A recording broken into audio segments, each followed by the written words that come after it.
ఏమైంది నక్షత్ర? వీళ్ళిద్దరూ ప్రేమించుకుంటున్నారంటే షాక్ అయ్యో, వీళ్ళకి నేను పెళ్లి చేస్తున్నానంటే షాక్ అయ్యో.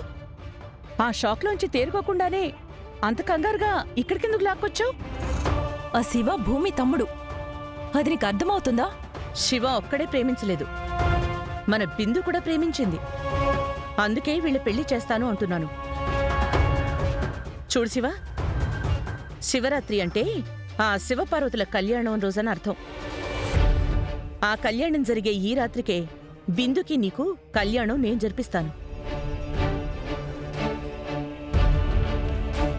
అమ్మవారికి సమర్పించడానికి తాళిబొట్టు తెచ్చాం కదా, ఆ తాళిబొట్టునే నువ్వు బిందు మెళ్ళో కట్టబోయే తాళి.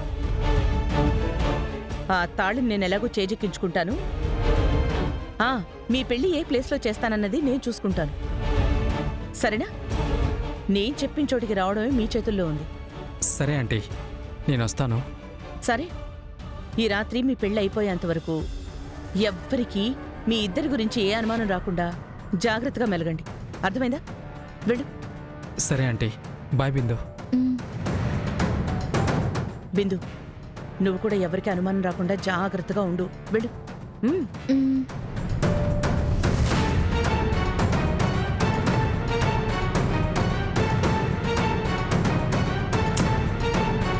అసలు వీళ్ళకి పెళ్లి చేయడం వెనుక నీ ప్లాన్ ఏంటి మమ్మీ? నేను నీకేం చెప్పాను? ఈ శివరాత్రి పూట ఒక జంట కలుస్తుంది, మరొక జంట విడిపోతుంది అని చెప్పానా? అవును. మరి ఇప్పుడు బిందు శివల పెళ్లి చేస్తే పూరి పెళ్లి అర్ధంతరంగా ఆగిపోతుంది కదా. మరి వాళ్ళిద్దరి పెళ్లి పెద్దయిన భూమిని గగన్ అసహించుకుంటాడు కదా, వదిలేస్తాడు కదా.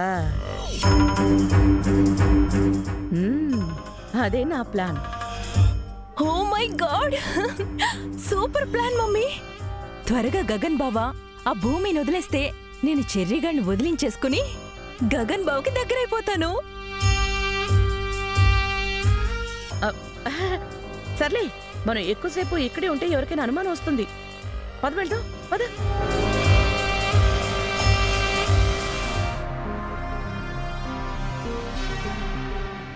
ఓ మై గాడ్, ప్లేస్ మార్చి వీళ్ళేదో కుట్రలు పన్నారన్నమాట. మధ్యలో నేనేదో మిస్ అయ్యాను, అదేంటో తెలుసుకుంటాను. శివ, ఈరోజు నాకు చాలా హ్యాపీగా ఉంది.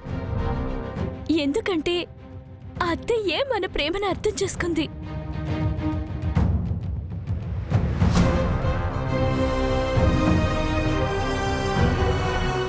ఏంటి శివ, ఈ రోజు మన పెళ్లి అన్న ఆనందం నీ మొహంలో కనిపించట్లేదు?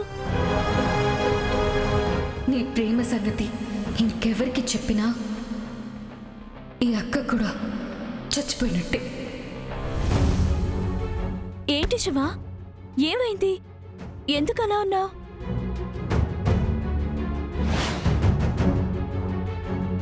నేను తీసుకున్న నిర్ణయం సరైందో కాదో నాకే అర్థం కావట్లేదు.